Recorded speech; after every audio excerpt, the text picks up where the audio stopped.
မေးလျော်တာကအကြီးတော့မဟုတ်ပါဘူးမိဖို့ကြောင့်ကိုတကားမပိတ်ခဲ့တဲ့ကိစ္စမိဖို့ကြောင့်ကိုတကားမပိတ်တဲ့အခါကျတော့ဘုရင်အတွက်ချက်ထားတဲ့အမဲသားတွေအသားတွေအဲ့ဒါတွေကိုခွေးကဝင်စားသွားတယ်အဲ့တော့နောက်နေ့ရောက်တော့ဘုရင်ကိုဆက်ကပ်เสียမရှိဒါဟာအသက်ဆုံးရှုံးသည့်အထိရာဇဝတ္တတက်နိုင်တဲ့အနေအထားပေါ့အဲ့တော့သူကလည်းမရမကကြံဖန်ရတယ်ဖြစ်ချင်တော့နောက်နေ့ကဥပုပ်နေ့မို့လို့ဈေးပိတ်တယ်တဲ့သွားဝယ်လို့မရအဲ့တော့ねရတကကဘလို့ကြံလဲဆိုတော့တင်းတိုင်းမှာလက်လက်ဆက်ဆက်မြုပ်ထားတဲ့သူသေးကောင်ကိုညတွင်ချင်းသွားရှာတယ်အဲ့ဒီသူသေးကောင်ရဲ့ပေါင်သားကိုလှီးပြီးတော့ယူလာတာအဲ့ဒါကိုချက်ပြီးတော့ဘုရင်ကိုဆက်ကတ်တယ်ဘလူဘဝမှာဘဝပေါင်းများစွာကျင်လည်ခဲ့တဲ့အဲ့ဒီပြမရကနိကတဲ့အနေအထားဘဝတန်တရားမှာဘီလူဘဝပေါင်းများစွာအဲ့ဒီလူသားကိုယတကကချက်ပြီးတော့လဲကတ်လိုက်ရသူရှားဘောကိုတင်လိုက်တယ်အဲ့ဒီအသားတုံးတုံးကိုအကျော်ပေါင်း9000တခါတည်းပြန့်ပြီးတော့နှံ့ပြီးတော့စိမ့်သွားတယ်တဲ့အရန်ကြိုက်သွားတယ်ဒါပါလေဘဝဓာတ်ခံရဲ့အနေအထားတွေရဲ့ရိုက်ခတ်မှုလည်းပါတာပေါ့နော်အဲ့ဒါနဲ့သူတိုးတိုးလေးမေးတယ်ဒါဘာသာတော့ပေါ့သူ့ရဲ့မျက်နှာမှာအရန်မှလည်းတုံလှုပ်နေတယ်အဲ့တော့ယတကကလိန်တယ်ဒါအမဲသားပါခါတိုင်းစားနေကြအသားပါအဲ့လိုပြောတဲ့အခါကျတော့ဘုရင်ကတန်လျက်ကိုတခါတည်းထဆွဲတယ်မင်းငါ့ကိုမလိန်နဲ့ငါကောင်းကောင်းသိတယ်ပေါ့ငါစားနေကြအသားဟုတ်တယ်မဟုတ်ဘူးဆိုတာငါကောင်းကောင်းသိတယ်ဒါကြောင့်မင်းငါ့ကိုမလိန်နဲ့တခါတည်းတန်လျက်နဲ့ထောက်ပြီးတော့မေးတဲ့အခါကျတော့ဘုရင်မင်းနဲ့တက်ရင်လည်းသေရပါလိမ့်မယ်ပေါ့ဒါလူသားပါလူသားလို့လည်းပြောလိုက်ရောဘုရင်ကတခါတည်းမျက်နှာကပြောင်းသွားတယ်ပြောင်းသွားတာကအလိုမကျတဲ့အမူအရာမဟုတ်ဘူးအလိုကျတဲ့အမူအရာတန်လဲကိုချပြီးတော့အေးတဲ့ဒီကိစ္စအရေးကြီးတယ်မင်းဘယ်သူမှမပြောနဲ့ဒီရှိကိုတဲ့ငါ့ကိုဘယ်အသားမှချက်ပြီးတော့မပေးနဲ့လူသားကြီးချက်ပေးတဲ့လူတွေဆိုတာကြိုက်မိကြိုက်တာကြိုက်တာပဲเนาะတကယ်ကြိုက်လာပြီဆိုလို့ရှိရင်အတိညာဟာမှောင်ကျသွားတဲ့သဘောရှိတယ်ဘုရင်တို့အဝိဇ္ဇာပြစ္ဆယသင်္ခါရအစရှိသဖြင့်ပရိစ္ဆေသမုပ္ပါဒေသနာမှာဘာကြောင့်တတ္တဝါတွေဟာလိုချင်တာလဲလို့မေးရင်မသိလို့လိုချင်တာလို့အလုံးမှတ်သားဖို့လေဒုက္ခသစ္စာကိုမသိလို့လိုချင်တာပေါ့မသိလို့လိုချင်တာကိုပဲလူတွေဟာအတိများရတယ်လိုချင်လို့မသိသွားတာကိုကြတော့စဉ်းစားမိခဲ့တယ်ပေါ့မသိလို့လိုချင်တဲ့အပိုင်းရှိသလို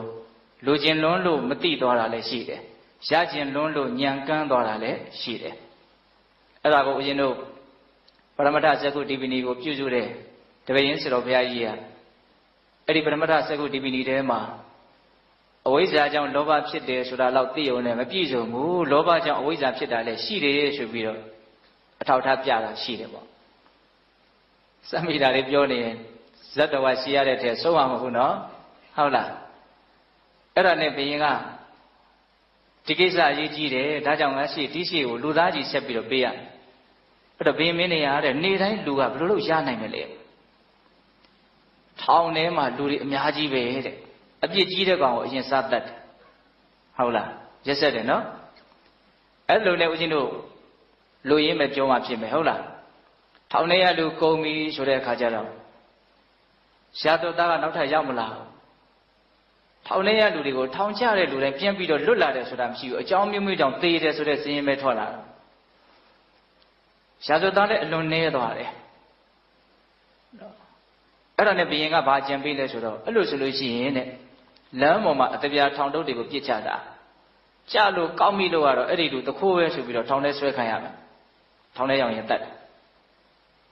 ဒါနောက်ကျတော့လမ်းပေါ်မှာဘယ်လိုအတပြာတို့ပြစ်ချထားလို့မှဘယ်သူမှကောက်မလို့မရှိကြည်တောင်ကြည်ရဲဘူးတဲ့ကဲလူတွေဥပဒေလိုက်နာတယ်ဆိုတာ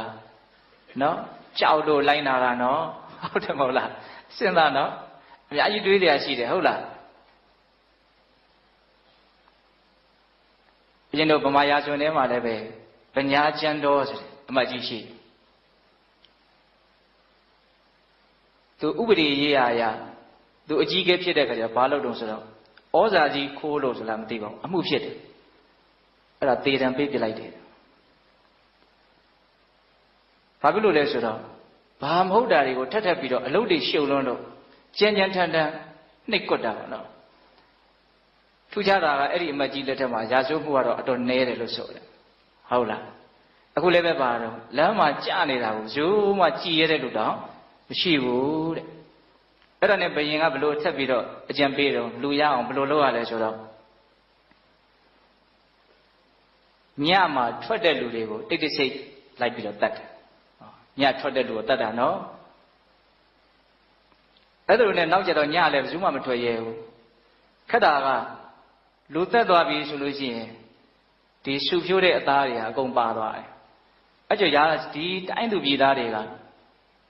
ဒါဟာသေယုသားယုမဟုတ်ဘူးလူသားစားတဲ့လူရှိတယ်လူစားတဲ့ကမသိတယ်ပေါ့အဲ့တော့ねဝိုင်းပြီးတော့နန်းရင်ပြင်မှာអော်ကြတာတိုင်းပြည်မှာဘေးအန္တရာယ်တင့်နေပြီလူသားစားတဲ့လူကိုဘင်မင်းတွေကဖမ်းပေးပါလူသားစားတဲ့လူဖမ်းပေးရမယ်ဆိုတော့ဘယင်ကဘယ်သူသွားဖမ်းသူ့ကိုယ်သူလက်ထိတ်ခတ်ဖို့ပဲရှိတယ်ဟုတ်လားအဲ့တော့ဘယင်ကဘာပြောလို့ဆိုတော့မင်းတို့မှာဖြစ်တဲ့ကိစ္စကိုဘာဖြစ်လို့ငါစီလာអော်နေရတာတော့မင်းတို့ဘက်သူရှားပြီးတော့ဖမ်းမလားတဲ့တရားခံကသူတည်ပြီးသားပဲလေဟုတ်လားအဲ့ဒါနဲ့ဘယင်ကဒီကိစ္စကိုသူဘလို့မှမကင်တွေ့တဲ့အခါကျတော့စစ်သူကြီးဖြစ်တဲ့ကာလဟတိဆိုတာရှိတယ်အဲ့ဒီစစ်သူကြီးကာလဟကဒီတခိုးကိုမိအောင်ဖမ်းမယ်ဒီလူစိုးကိုမိအောင်ဖမ်းမယ်ဆိုဖမ်းတော့မိတာပေါ့မိတဲ့အခါကျတော့မင်းဘာဖြစ်လို့တတ်တော့ဒီလူတွေကိုအဲ့လိုကြမ်းကြမ်းထန်ထန်စစ်တဲ့အခါကျတော့ဘယင်စားဖို့လို့ဒီလူတွေကိုတတ်ရတာမင်းဘယင်ရှင်မှာမေးမယ်ဆိုရင်ကမင်းအဲ့ဒီတိုင်းမင်းပြောရဲမလားနေရတာကိုကြောက်ရတာပေါ့နော်ပြောရဲပါတယ်ဆိုတော့ဒါနောက်နေ့ရောက်တော့ဘယင်ရဲ့ရှေ့တော်မှာကိုအဲ့ဒီယတကခေါ်ပြီးတော့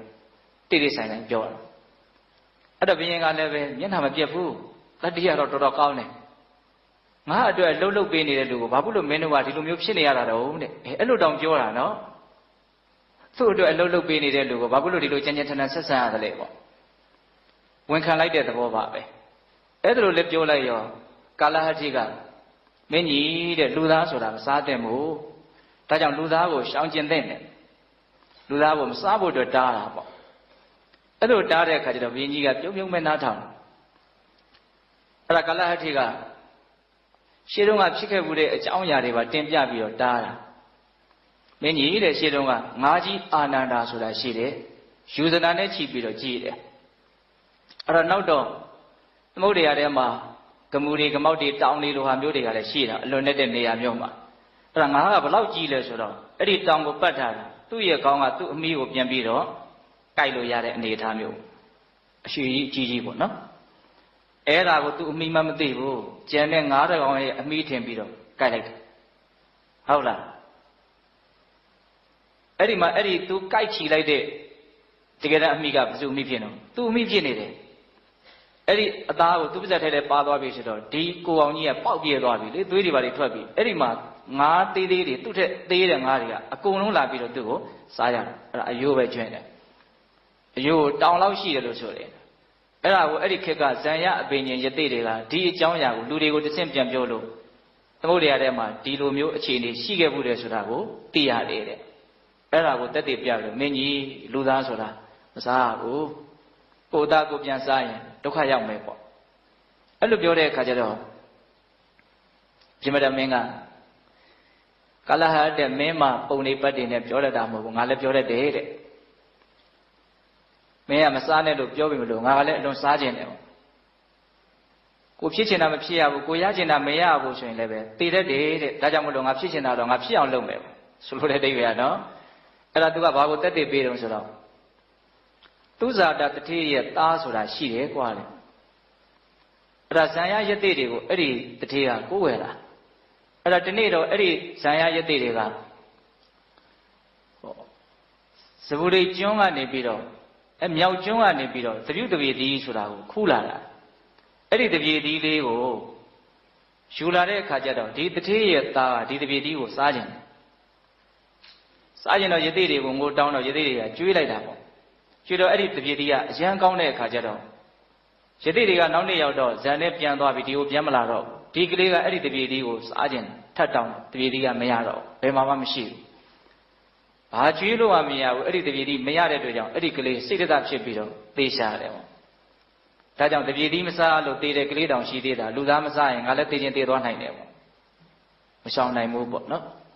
အဲ့လိုပြောတဲ့အခါကျတော့ကာလဟက